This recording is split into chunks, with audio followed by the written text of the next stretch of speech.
I'd like to call this meeting to order, and I'm going to turn the mic over to Max Queen. Here. Today being June 6th of 2019, it memorializes the 75th anniversary of the invasion of Normandy, where records show that on that one day from the evening of June 5th through June 6th, when U.S. troops stormed the beaches there, that approximately 55 to 60,000 U.S. soldiers were killed in the line of duty. And I think that it's important we take pause and reflect on that for a moment.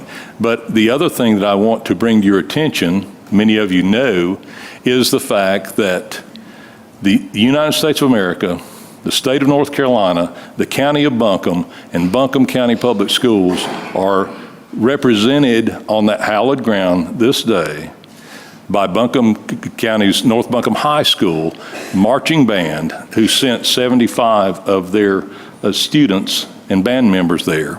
And if you've watched the news, you saw them performing at the cemetery.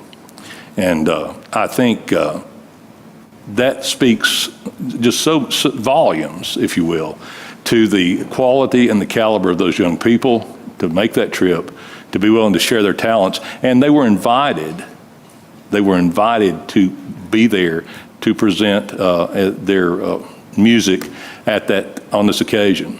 So with that said, I would ask that everyone rise as the colors are presented. Thank you.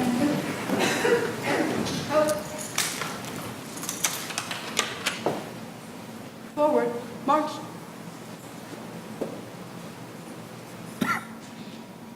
Mark time, march. Color guard, hold. Left, face. Breathe in, go.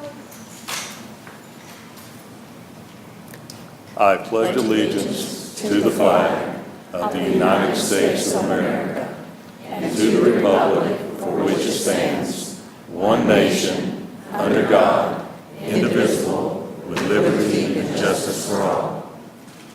Forward, go. Right, face. Forward, march.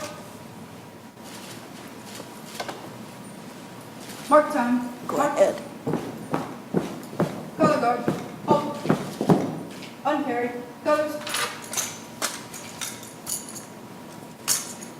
Fall out. I ask that you remain standing for a moment of silence.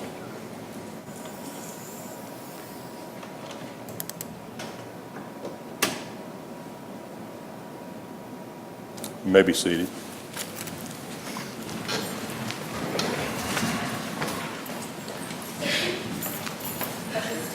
I ask for a motion to approve the agenda. So moved, Madam Chair. Thank you. Could I get a second? Second. All those in favor? Aye. Any opposed? Our superintendent's comments. Dr. Baldwin. Good evening, everyone. I want to begin my comments with recognizing three individuals who will be retiring at the end of this month from Buncombe County Schools after some extremely dedicated, long service in leadership positions. The first is Mrs. Paula Garland, who has served as the office manager for a number of assistant superintendents, including Tony Baldwin and Joe Huff. She is going to truly be missed. She has worked so closely with Kim Matthews, and prior to that with Connie Jackson in her role. And she's not here today. She is notorious whenever we talk about her and brag about her that she finds some way not to be in front of us. So, but I do want to recognize her. And also Fonda Durner. I don't see Fonda in attendance either, but I do want to recognize her. She has served the last 3 years as our Director of Transportation I've known Fonda for over the 30 years that she's been in the Buncombe County school system. She's driven a number of buses all through the district. She began as a teacher assistant in Buncombe County schools, and then she actually worked at Reynolds Middle in the front office, and then came to transportation in 2009. So she's, again, very dedicated in the service that she's provided Buncombe County schools, and we certainly wish her well. And the third, last but not least, and she is here, and she is very bashful, but I do want to recognize Ms. Cynthia Lopez. She served 20 years as the Director of Human Resources. It became Human Resources, I think, about a year ago. It was Director of Personnel. But I have said this on many of occasions. I said it most recently to our principals. She is the consummate professional, and if there is anyone ever that serves as a director of personnel or human resources that models what it means to be a dedicated staff member, it is Cynthia Lopez. So we wish her well as she retires after 20 years of service with Buncombe County Schools. So thank you, Cynthia.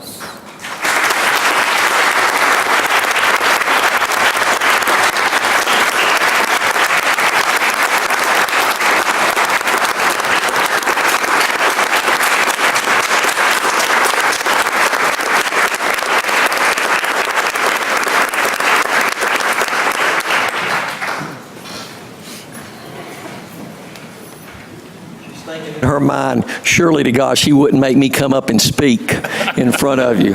I won't do that to you. At least tonight, I won't do it to you. We still have a few more days left in the month. It is a very busy time in our schools. We are counting down the days to close out testing, and then graduation ceremonies are just ahead. In fact, Tuesday, June the 11th, will be our final student attendance day. We will operate as an early dismissal.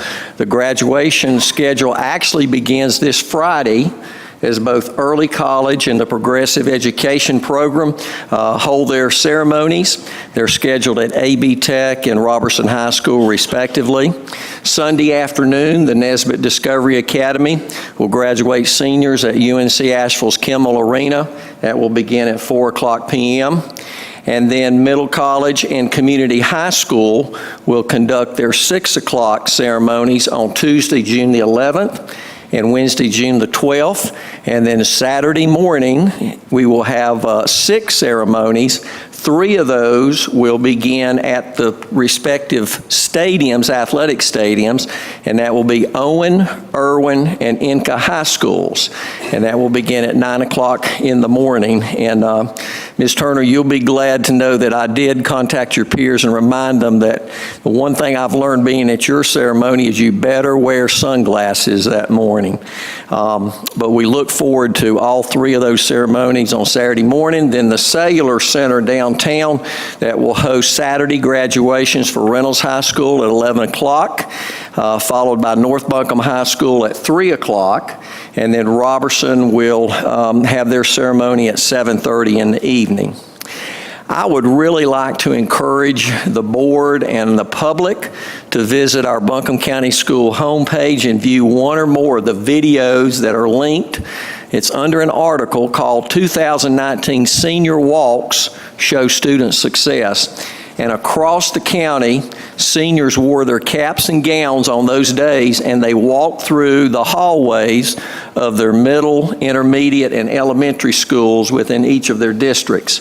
And there were lots of high fives and cheers from the younger students, and you know, what a great message that sent out to those younger students in terms of setting goals and future successes. So if you get an opportunity, pick the school district that you're from and take a look at that video. I think you'll truly enjoy it. I'm excited to announce tonight that through an allocation from our Buncombe County Schools Foundation, and I think Lisa Atkins is here tonight, that we will be launching a pilot program in the fall at T.C. Robertson High School, and it will involve a messaging system that will provide educators and other authorized personnel, such as first responders, immediate access to students' critical information such as medical or behavioral health plans. The Vitals Network system uses a specialized app. It will allow approved personnel to access pertinent information and de-escalation techniques for identified students via cell phone whenever they are within 80 feet of the student. Buncombe County Schools and Chapel Hill Carborough school districts will be the first school districts in the country to pilot this app. For school use, primarily it's really moving across the United States and being used by law enforcement agencies. Again, it is a warning system to give information which essentially helps everyone involved. Again, we are appreciative to the Buncombe County School Foundation for funding this pilot. Buncombe County Schools and Buncombe County Schools Foundation will be hosting a joint press conference. Ms. Harris will be coordinating that from our end. That'll take place on Tuesday, June the 11th at 2 o'clock at T.C. Robertson. So, Board, I'll be sending you more information about that. And finally, you are going to be hearing tonight about a policy proposal to address eligibility for athletic participation by homeschooled students that reside in Buncombe County. And this policy will reflect the newly sanctioned regulations that just were adopted by the North Carolina High School Athletic Association, our state agency.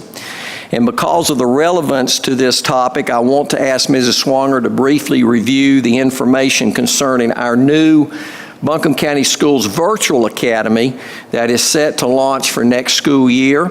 And most recently, Board, you heard me reference this in conjunction with our budget presentation and the impact of homeschool enrollment to the district. And Ms. Swanger, I understand we already have, I think we're up to 65 homeschool students. That is even more than that. So please correct me as we move upward with that number. Always.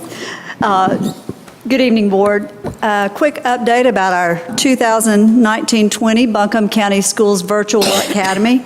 And on our website, you will see a new homepage called virtual.buncombeschools.org. And that's the place where all of this information is living right now.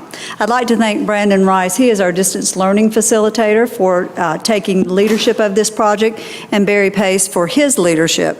We have had a planning committee for a year, and this planning committee is moving to implementation. So Buncombe County Schools Virtual Academy will add more flexible scheduling and personalized learning opportunities for current students and provide new virtual learning opportunities for area homeschool students who take 2 or more Buncombe County courses at no cost to the family if they reside in our attendance areas. Right now, we have 70 students who have applied so far. Brandon has personally met with 30 of these families, and he's scheduling the remainder of those meetings throughout the summer. And the families have been very grateful for the opportunity. They're very appreciative to Buncombe County Schools for thinking outside the box. Every student will have a personalized education plan for their virtual classes that they're taking. And Brandon finds that nearly half of these students, so half of the ones he's talked with so far, are homeschool or private school students. And most of them, traditional schooling was difficult. And it might be for medical issues, it might be for traveling, or certain talents that our students or these students have. This gives them an opportunity to do those things and connect virtually to a Buncombe County teacher and have that content delivered, and they will be held to the same academic rigorous standards as any course in Buncombe County schools. But it's personalized in essence because a teacher that's our teacher is supporting them through that class. We're finding that most families are asking about the core science, math, reading, ELA, and social studies courses, but they're also interested in our arts courses. They're interested in computer and business courses. So we will have a segment of those courses available as well. We're looking at the age distribution of our students, and mostly 8th and 9th graders, although we're hearing a lot of interest for elementary age students having virtual courses.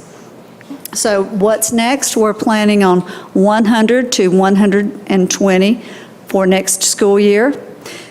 We are looking for 2 full-time equivalent positions, so 2 positions which would be 4 half positions that we had lots and lots of applicants, so we were excited about the candidate pool. They've narrowed it down to 12 and they're conducting interviews right now. We have purchased a software called Ingenuity that will house our courses, and then we also will have some stipends to have teachers outside of these 4 support elective courses or generate elective courses as this program grows. So I think it's important to note that if these students join Buncombe County Schools and take 2 courses, 2 of our virtual courses, these online courses, they will be counted as a full-time student per state regulation.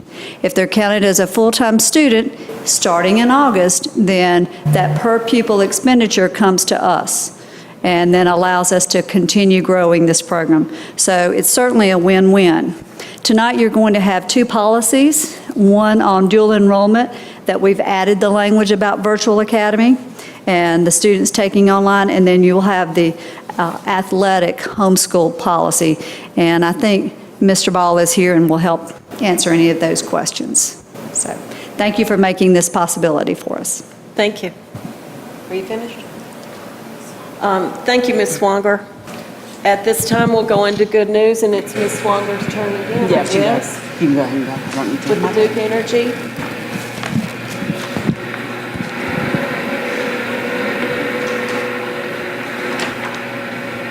Last month, we talked about elementary STEM labs, and you had a glimpse into what happens in the elementary STEM lab.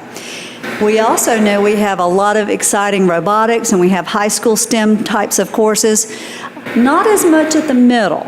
And so tonight, I'm happy to announce to you that we have a $35,000 grant that we have received from Duke Energy through our Buncombe County Schools Foundation, and thank you to Lisa Atkins for helping with that.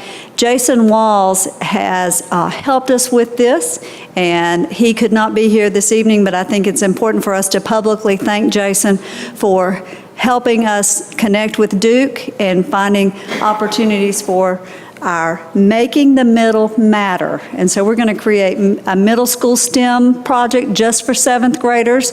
And I'm going to ask Brian Maccarelli just to tell you this much about what a plan looks like. Good evening. Yeah, we're excited about the support provided by Duke Energy to support STEM in our middle schools. This will undoubtedly strengthen the already established STEM pipeline in our schools. This support will provide students with opportunities to engage in project-based learning that integrates their coursework together. In addition, these projects will include community involvement and a way for students to showcase their work to the public. We thank Duke Energy and the Buncombe County Schools Foundation for their continued partnerships. Thanks. If you see Mr. Wallace, please thank him, and we will certainly send something on behalf of the school system to recognize that he is an avid public school presenter and supporter, and will speak on behalf of us always in the terms of STEM. So thank you.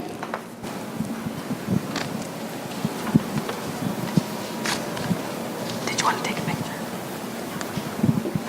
For our next item of good news this evening, we'd like to recognize 2 CTE student-led groups who compete regionally, statewide, and nationally, and they have some good news to bring us this evening. So would Miss Tina Thorpe come down? She's the interim CTE director for Buncombe County Schools. Good evening, Madam Chair, board members, and Dr. Baldwin. It is an honor for me to be here to recognize such a wonderful pool of students that have shown up. There were some students that couldn't make it during this time of year. You know how it is with schedules, but we have 2 DECA, which is our marketing club that is here representing, and then we also have the FCCLA club. DECA has already competed nationally, and they were in Orlando, Florida doing that. And then in about 3 weeks, FCCLA will be taken off to Anaheim, California to compete nationally. So I'd like to first begin with Mr. Charles Furlow. I want to recognize him first. He was recognized and picked as from his peers as Teacher of the Year for AC Reynolds. And not only that, at DECA, he received Advisor of the Year. So I do want to recognize him, and I would like for you to come down.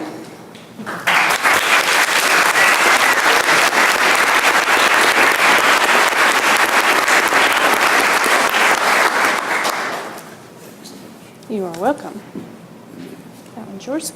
And Mr. Furlow is going to recognize his students that won first place at the state level, that then competed at the national level. All right, we had two teams, 4 young men. First was business, law, and ethics team decision making.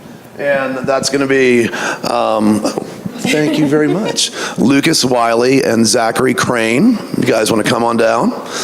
They're coming down now. And then our other team is Kason Zimmerman and Bryce Sweeney. Bryce is at one of our military academies working right now, so he will be in absentia. But Kason, come on down. I'd like to congratulate these guys. They worked very hard. Lucas, congratulations. There you go. And Bryce is right there. And Kason's right there. And there you are. Zachary, well done. Kason, well done. And I'll take all these back. Take all those back, and then there's their... All right, and then here are your trophies, guys. If everyone wants to, there's business law. There is entrepreneurship for you, Mr. Zimmerman. And there we go. If you'll go right over there. Here.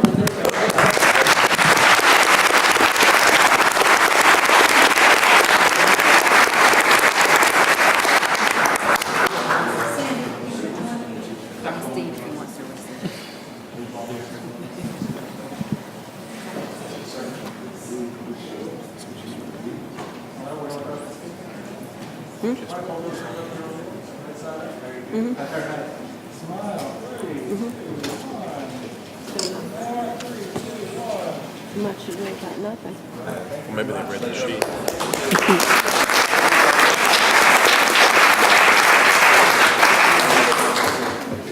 We also had North Buncombe High School and T.C. Robertson DECA that competed, but they could not be here tonight. So we'll make sure that the principals get their certificates to take back to them. Next, I would like to recognize FCCLA, and I'd like to begin with AC Reynolds. If you'll come on down. Yeah. We have Miss Kennedy Forbes and Meredith Green as their advisors. Come on around. Here's their certificates. So we have Miss Madeline Price, who competed in fashion construction, and she made her own prom dress. And we have Miss Jonna Rice, who competed in recycle and redesign, and she created a guitar organizing case. So we're very proud of them.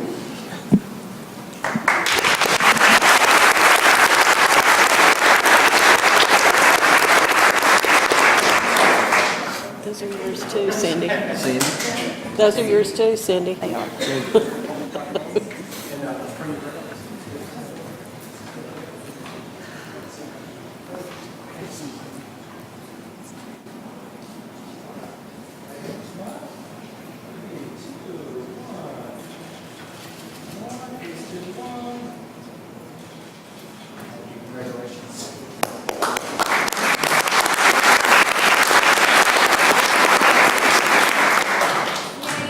Irwin High School.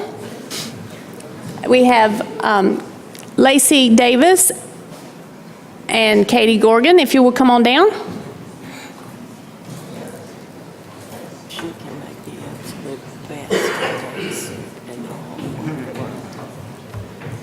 And I have the recipe if you want it. We're extremely excited to be taking 9 students with us West Coast bound, and 7 of them are here with us tonight. Emily Willis,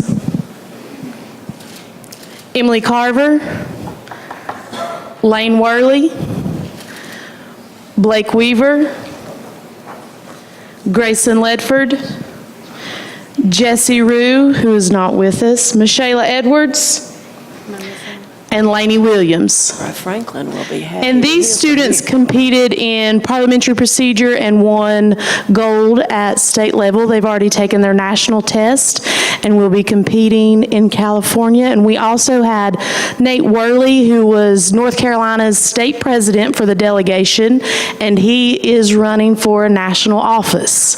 So we're very excited for him. Possibly future president material as well. So. There you go.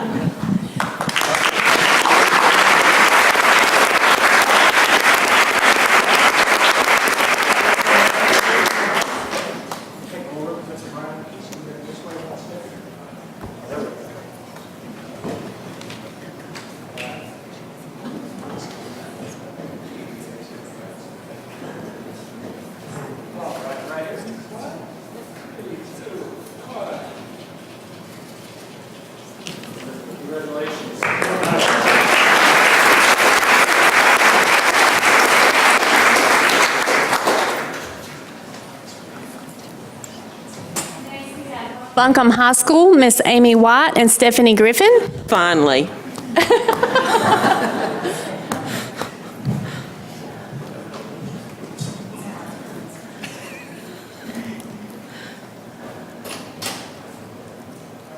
We will be taking 6 students from North Buncombe High School to California. They competed in 2 categories. We had, oh, she's moved all the certificates. We had Gabe Franzi. It's right there. We had Paul Brown, and they competed in parliamentary procedure, a different category. We did not compete against Irwin. We were all polite to one another. And then Amy Griffin and Giorgio Franzi were also on that team, and they're not here tonight. And Jake Norconk and Andres Peregrina, they competed in chapter and review portfolio. So we are very excited to be going to California.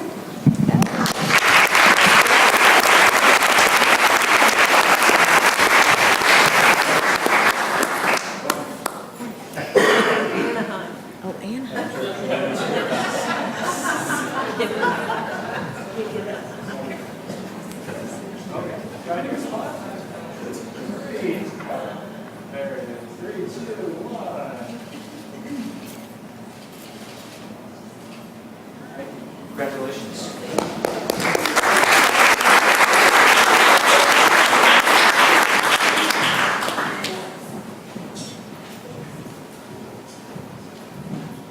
Next, we have North Buncombe Middle School, and we have Miss Sherry Peak.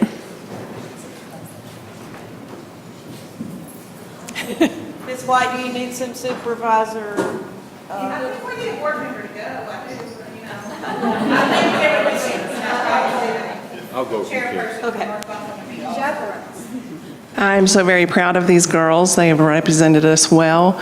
We this year developed a school store at our school, and these girls used that as their project for FCCLA. The 3, Jaden Buckner, Christina, and Sitlali, all worked together to create the project to tell everybody else what we're doing at our school, which we think is pretty awesome. We're making sure that everybody in our school has everything that they need, which we all need something at some time. So it's not just a student in need. All of us need something. And so that's what the girls tried to lay down the foundation this year. We also have a state officer from middle school level that represents all the middle school in the state. So I'm very proud as their advisor. Jaden Buckner, Christina Harwood, Sitlali Bocanegra, and our state officer, Ms. Skylar Wheeler.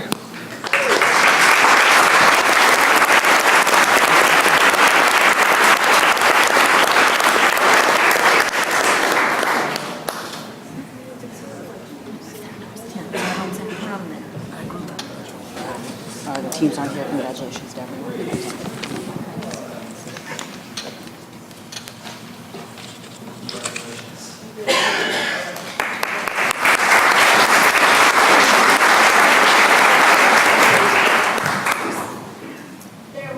One other team, TC Robertson, who could not be here tonight due to, they're having a band or another event going on at that high school, and they had a conflict there. So I want to say thank you to the board members for all your support. It's amazing what you see these kids transition from when they're going through these career technical student organizations. I once was a DEC advisor, so I'm very familiar with all the hard work and the labor and all of the nerves they have, but yet excitement when they actually go and compete. So it's amazing to see how many are competing, because I know there's thousands competing at national level. So very, very proud of you, and you've represented Buncombe County very well. Thank you guys so much.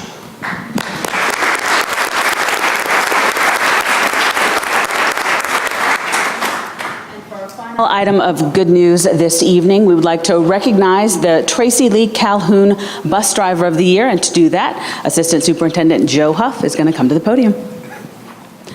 He was going to go to Joe. I'm right behind you. Oh, my Lord. You got to watch those military guys. They approach by stealth, Dr. Baldwin. Stealthy. Madam Chair, members of the board, Dr. Baldwin, tonight we present the Tracy Lee Calhoun Memorial Award for School Bus Safety. Ms. Kay Thorpe could not be here tonight, but asked me to read her comments, so bear with me. I want to represent her well and her organization. The Tracy Lee Calhoun Memorial Award for School Bus Safety was created 37 years ago by the North Carolina Petroleum Marketers Association to recognize school bus drivers who have made significant contributions to school bus safety throughout the state. The award was established in honor of Tracy Lee Calhoun, a 17-year-old high school student who lost her life when a school bus ran a stop sign in Raleigh and hit a car. She was on her way to her part-time job at an oil company. As a member of the association, it has been a privilege for the Asheville Oil Company, Smoky Mountain Heating and Air, to present this award for a number of years to honorees in the Asheville City and Buncombe County school systems. School bus drivers have a tremendous responsibility and deserve recognition for the awesome duty they face every day transporting our children to and from school. It is our company's hope that this award will focus attention on deserving drivers and bring about a continued dedication to school bus safety in our area. As a locally owned family business whose officers rode bus 113 home from Charles Bell Elementary every afternoon, it is indeed an honor and privilege that we can continue to present this award to deserving bus drivers in our community's school systems. Thank you for continuing to honor your school bus drivers for a job well done, and congratulations to this year's award winner. And I'll pause just a little bit, being a former director of transportation, and I see Donna Banks up in the crowd, and she always went to her for statistics. And I think year after year, Donna, we always said that undertaking basically means anywhere from 16,000 to 17,000 students a day traveling about the same number in miles. 16 to 1,000, I know that fluctuate year after year. So when you think about that, that's a tremendous undertaking, highly orchestrated by some very trained individuals that do it safely every day. So, but we have to pick one. So I just want you to think about how difficult the task that is. So I'll go ahead and announce it at this time. This year's winner is from Owen High School, Mr. David Maher.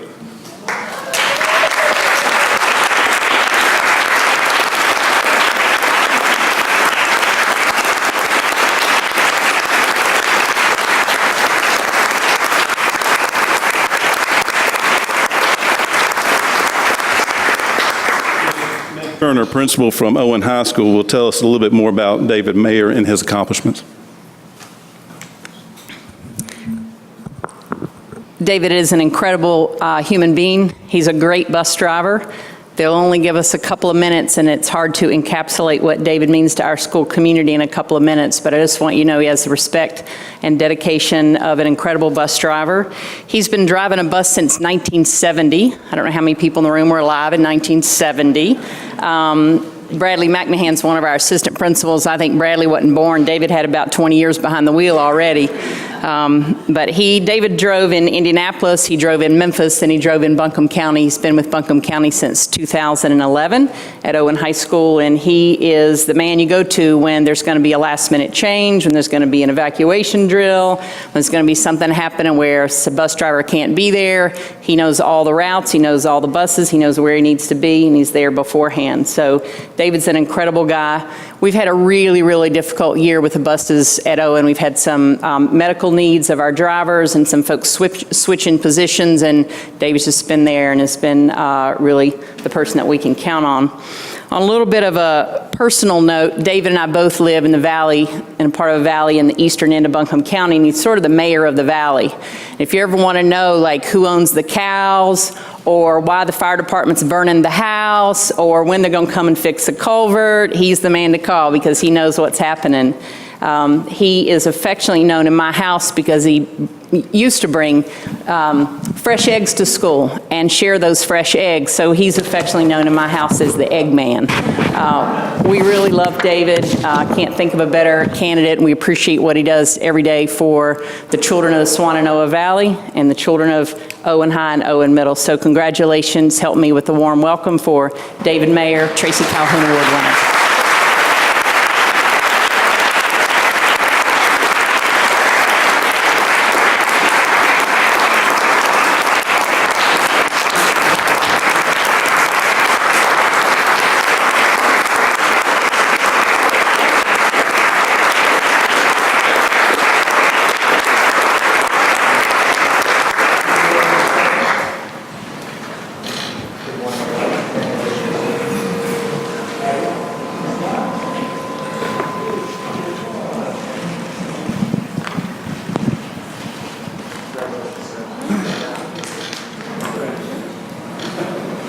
Good job, Turner.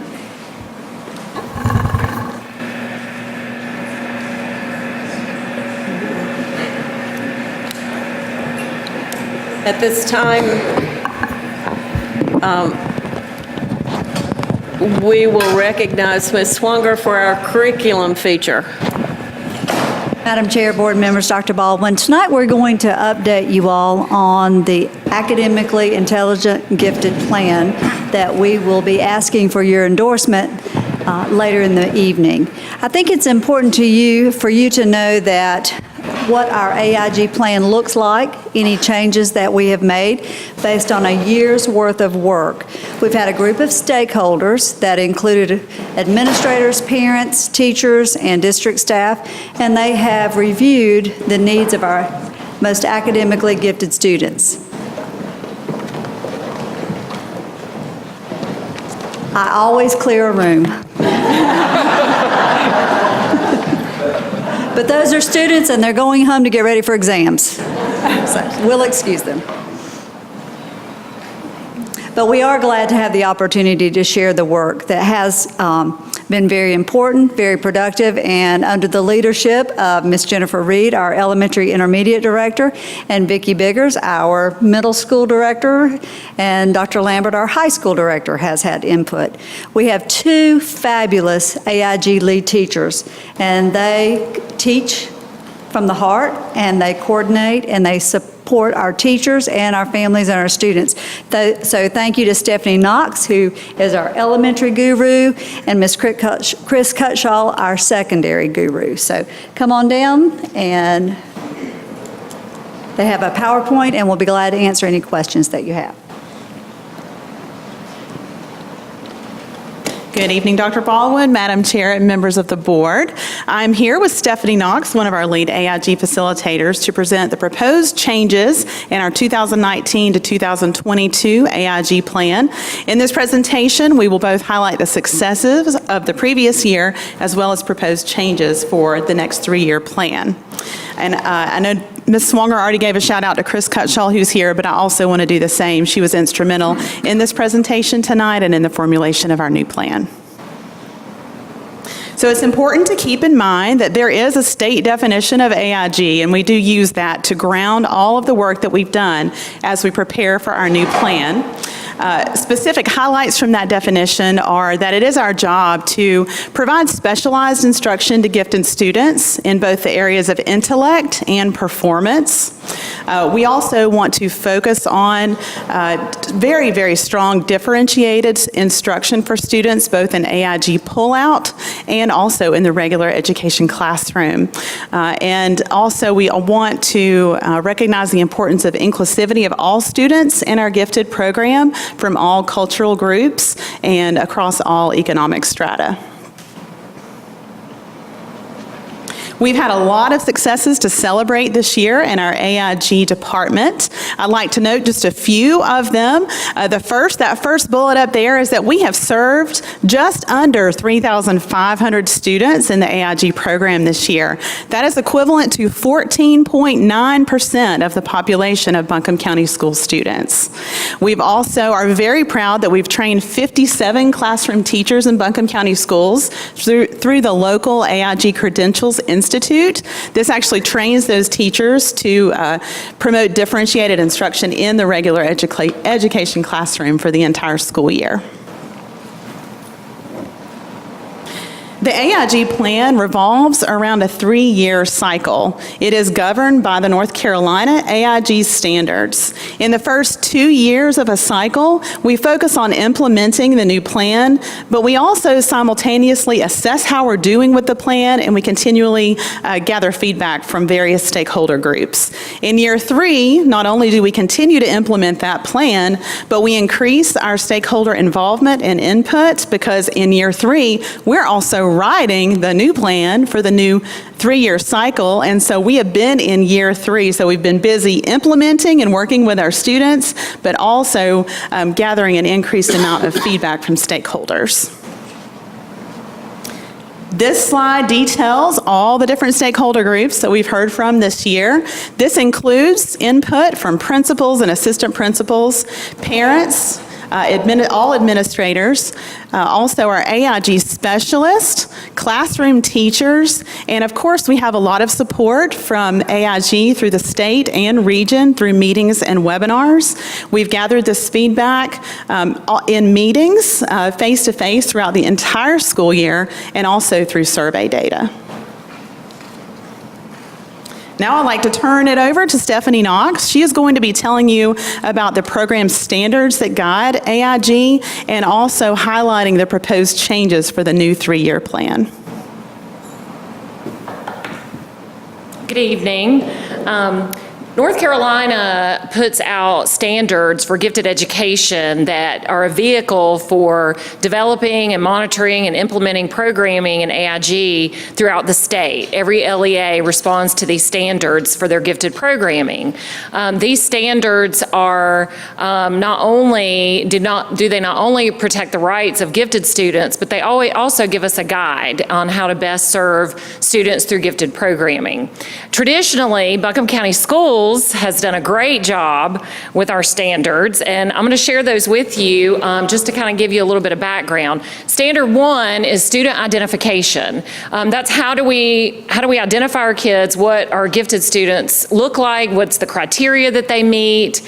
Standard 2 is comprehensive programming within the total school community. How does each school address the needs of gifted students? Then we have Standard 3, differentiated curriculum and instruction. How do we differentiate and keep our curriculum rigorous and challenging and do the best we can for our gifted students and our advanced learners all day, every day? Standard 4 is personnel and professional development. Who teaches our gifted students, and how do we make sure that their professional development is rigorous and research-based so that we keep moving forward in serving our gifted students? Standard 5 is partnerships. How do we partner with each other and with the community at large and all our stakeholders to grow our program and our students?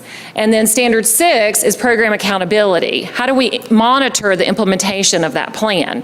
As I said, Buncombe County has done a really, really, really good job of having a strong program that is looked at throughout the state as a really, really good program. Chris and I have been to state conferences where they say, oh, you're from Buncombe County. And so they love our AIG plan, but we want to highlight a few changes tonight that we'd like to make in our new plan. So So for our new changes, we currently already have teams at every school called the AIG Identification Team. Those teams are the AIG specialist, the teacher, and the principal who make decisions about identifying gifted students, who meets the criteria, that kind of thing. Well, the new changes propose that we have a team called a SCALE team, School Connections for Advanced Learning Excellence. Those SCALE teams are will have much more impact on the school, as they will not only identify gifted students, but they will come up with differentiation strategies to share with teachers. It will include other members of a school building, not just the AIG specialist and the teacher, maybe the counselor, the arts specialists, and these teams have the ability, the capacity to really make a difference in their school building and help the teachers and help the students and make decisions and initiatives within a school that help gifted students. Our next change is third grade talent development program. So the state, in our new standards for the next 3-year cycle, can't use the term talent development. Talent development is a new term for all of us, and it really is about developing the talents of all students, all advanced learners, not just those who qualify for gifted programming. So to answer that, we will continue to develop K-12 talents through the regular classroom, but in third grade, we would like to expand our current programming. Currently, we test in third grade, and we place students, and then we move right along. What we'd like to do is expand that and be a little more inclusive, and we'd like to use data points throughout the school year to include third graders, but not officially place them until the first couple of weeks of fourth grade. We feel like that will target our underrepresented populations.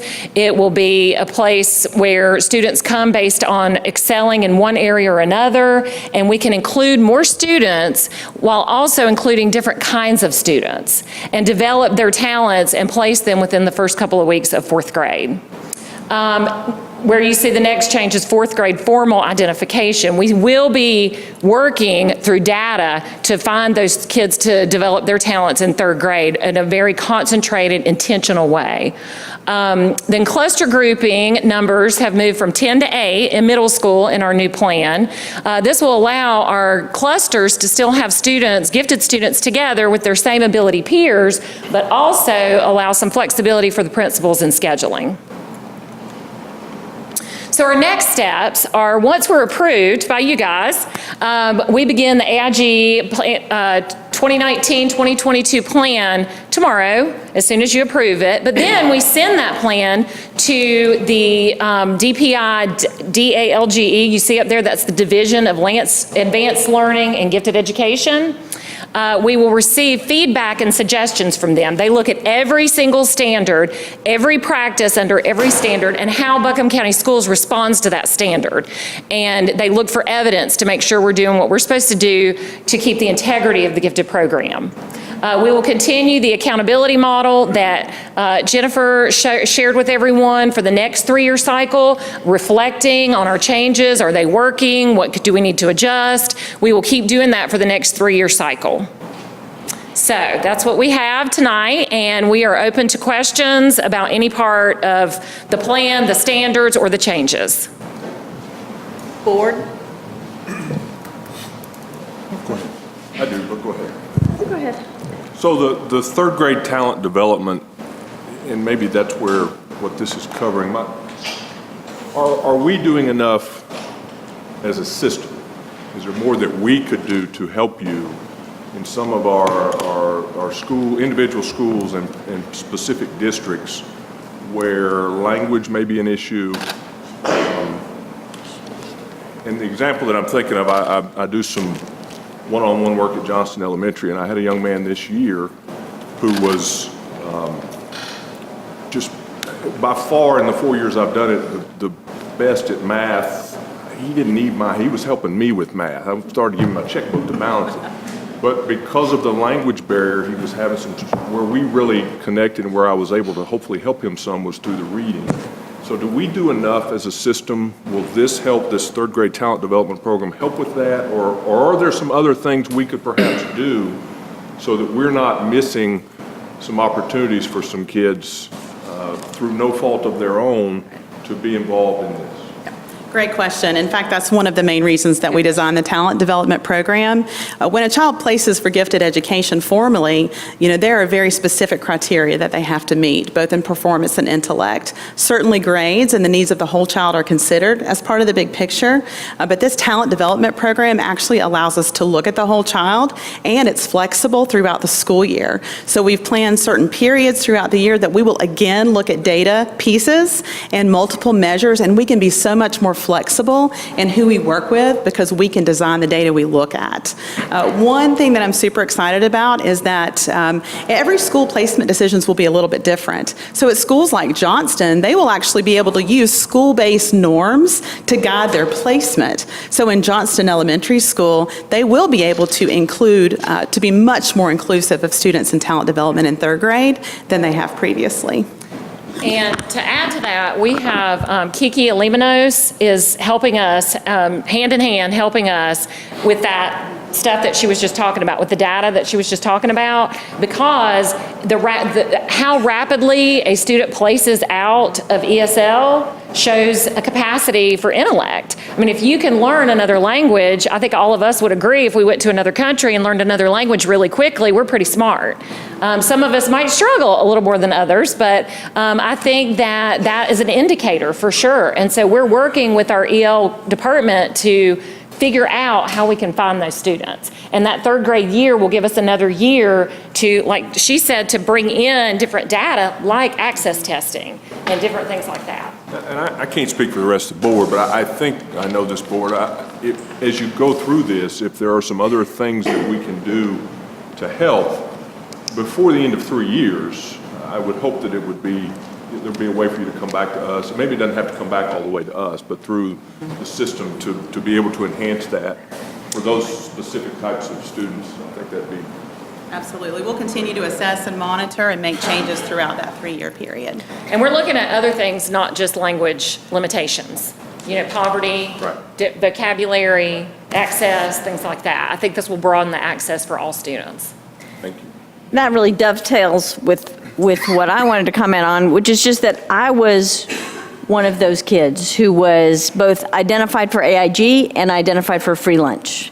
And those kids are dear to my heart, whether it's because they are low income or new to our country, or they come from problems at home, or they have no books in their home, or whatever it might be, but they have such promise. And they're going to be our school board members, our superintendents of the future, and we want to look more diverse than we do now. And so I'm really excited to see that it's part of the definition, that we're really looking to diversify this group, that it is, as I was reading through, I was reading practice C in terms of identification and how we really do prioritize diversifying and reaching those underrepresented groups, as you said.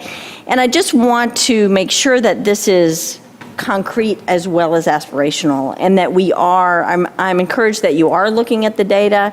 When I go to our Top Scholars Banquet every year, I'm so excited to see kids that seem to be from immigrant families.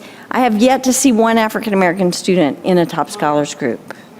And it breaks my heart. And so what else can we be doing? And I would love to see, in terms of the statistics that you showed us and all the success, I would love to see the success in terms of our diversity numbers and how are we doing with that, and really making ourselves accountable to that. And not just hoping. Absolutely. So. We've actually just formed a team to work on this third grade talent development of administrators, instructional coaches, and specialists, and we will continue to meet throughout all of next year to monitor data and just to see how this new program is working and if it's meeting our goals, exactly like you stated. Yep. Thank you very much. Any other questions? I'd just like to say it was a very nice report. Very nice presentation. I think it's important to keep before the board that we serve 14% of our population. We are only funded for 4%. And so you as a local board are providing great supports in terms of AIG specialists, although we would love to see more because they're able to do more in the classroom. But you are supporting the AIG program significantly. I just have to, so the kid in my classroom that's driving me nuts and can't behave, you're going to help me as a teacher understand that it's probably because a large percentage of the time, it's because he's quite intelligent, and I probably need to spend a little bit more time stretching him or her. And engaging, absolutely. Okay. And so this third grade period or time is going to help me channel that person. Yes, and let me just say this. I'm very passionate about this, but I want to also say that we don't, that in the data points, we have a checklist that includes leadership, creativity, and the ability to absorb information quickly. That sometimes isn't always measured in data on tests. And so, yes, if that's what's going on with your student that is struggling, we'd like to find that out. And they don't get grades in K2, and they get rubrics, and there are other ways that they measure these things, and they're a little more easy to pull data when they get to third grade and really figure out what's going on. And are they just an early reader because their parents read with them, or whatever the reason. But in third grade, that year is a crucial year for the rest of their educational experience. And so that's why I think it's a great year for talent development. Thank you. Any other questions? We have also worked on transition, and it's been my charge to this team that we are working with families to know what happens at the next level. Our structure from elementary to intermediate to middle to high, what does that look like? And Chris has been instrumental in doing a lot of that work this year, and we still have some work to do in making sure that parents are confident in what's coming next. Chris has been out sick, so that's why we have asked her to sit and rest, but she was determined to be here this evening, and so I want to recognize that and let you know that's why she's not up presenting, but we wish her best, and she's going to feel better and be back to work very soon. Indeed. Thank you. Thank you.